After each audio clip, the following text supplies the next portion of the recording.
Hi, என் பேர் பிரதீப். நான் பிறந்து வளர்ந்ததெல்லாம் நெய்வேலி. பட் ஆனால் நான் படிச்சுட்டு வளர்ந்தது ஃபுல்லாக வந்து சென்னை. ஸோ மஷ்ரூம் மாமா பிராண்டு நான் எதுக்கு ஸ்டார்ட் பண்ணோன்னா, அது ஒரு ஆக்சிடென்டல் தான். நான் வந்து மதுரையில் 2 வருஷம் நான் ஒர்க் பண்ணிட்டு இருந்தேன். நான் வீட்டில் தங்கியிருந்த பக்கத்தில் வந்து ஒரு ஃபார்ம் ஒன்று இருந்துச்சு. ஸோ அந்த ஃபார்மில் இருக்கவங்க வந்து வீட்டில் வந்து அடிக்கடி மஷ்ரூம் வந்து டெலிவரி பண்ணுவாங்க. சார் வீட்டில் வந்து கொடுக்குறாங்கன்னு சொல்லி நான் வாங்கி சாப்பிடுவோம், நல்லாயிருக்கும். அப்படி நான் புதுசாக அந்த மஷ்ரூமை பார்த்தேன். ஸோ அது என்ன மஷ்ரூம்லாம் கேட்டேன், ஆயிஸ்டர் மஷ்ரூம் சொன்னாங்க. அப்போ தான் ஃபஸ்ட் டைம் அந்த மஷ்ரூம் நான் பார்க்குறேன். நான் அவர்கிட்ட கேட்டேன், இதெல்லாம் கடையில் கிடைக்காது, இதெல்லாம் கடையில் கிடைக்காது, ஃபார்மில் தான் கிடைக்கும் அப்படின்ற மாதிரிலாம் சொன்னாங்க. ஆயிஸ்டர் மஷ்ரூம் வந்து 1970லேருந்து ப்ரொடக்ஷன் பண்ணிகிட்டு இருக்காங்க தமிழ்நாட்டில்.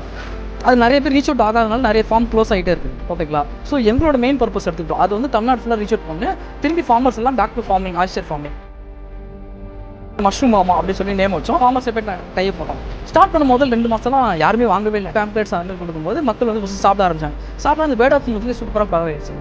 சூப்பராக பரவாயிட்டு இப்போ நிறைய பேர் வந்து வாங்க ஆரம்பிக்கிறாங்க. ஸோ எங்களுக்கு யூனிக் பார்த்தீங்கன்னா அந்த ஆயிஸ்டர் மஷ்ரூம் விங்ஸ் ஃப்ரை தான் எங்களோட யூனிக். ஓகேங்களா? அந்த யூனிக்கில் தான் நாங்கள் வந்து அட்லீஸ்ட் வந்து சிக்கன் போடனாலும் சிக்கன் டேஸ்ட் கொடுக்குற அளவுக்காக எங்கள் மஷ்ரூம் ரெடி பண்ணியிருக்கோம். நாங்கள் ஒரு இனோவேஷன் சொல்லி கண்டிப்பாக ஒன்று இருக்கணும் கண்டிப்பாக அப்படின்னு சொல்லி இனோவேட் பண்ணும்போது தான் இந்த ஆயிஸ்டர் மஷ்ரூம் வந்து நான் ஐடியா வந்து கிரியேட் பண்ணி நாங்கள் ஒர்க் அவுட் பண்ணோம். ஸோ ஃபஸ்ட் டைம் இந்தியாவில் யாருமே ட்ரை பண்ணல. நாங்கள் தான் ஃபஸ்ட் டைம் லான்ச் பண்ணியிருக்கோம். எங்கள் அப்பா கவர்மெண்ட் ஜாப் ஆக்சுவலாக. கவர்மெண்ட் ஜாப் அவங்க என்ன சொல்லுவாங்கன்னா, கவர்மெண்ட் ஜாப்ன்றது இந்த ஒர்க்கு 9 to 6 ஒர்க்கு வேலை பார்த்தே ஆகணும் அப்படின்ற மாரி ஒன்று இருக்குது சொல்லுவாங்க. ஸோ அவங்க சம்பளம் தராங்க, அவங்களுக்கு பிடிக்குதோ பிடிக்கல அந்த வேலை பண்ணி தான் ஆகணும். ரிட்டைர்மெண்ட்டுன்றது என்னென்னா, ரிட்டைர்மெண்ட்டுக்கு அப்புறம் எனக்கு பிடிச்ச வேலையை நான் பார்ப்பேன் அப்படின்றது தான் ரிட்டைர்மெண்ட்டுன்றது எங்கள் அப்பா அடிப்படைன்னு சொல்லுவாங்க.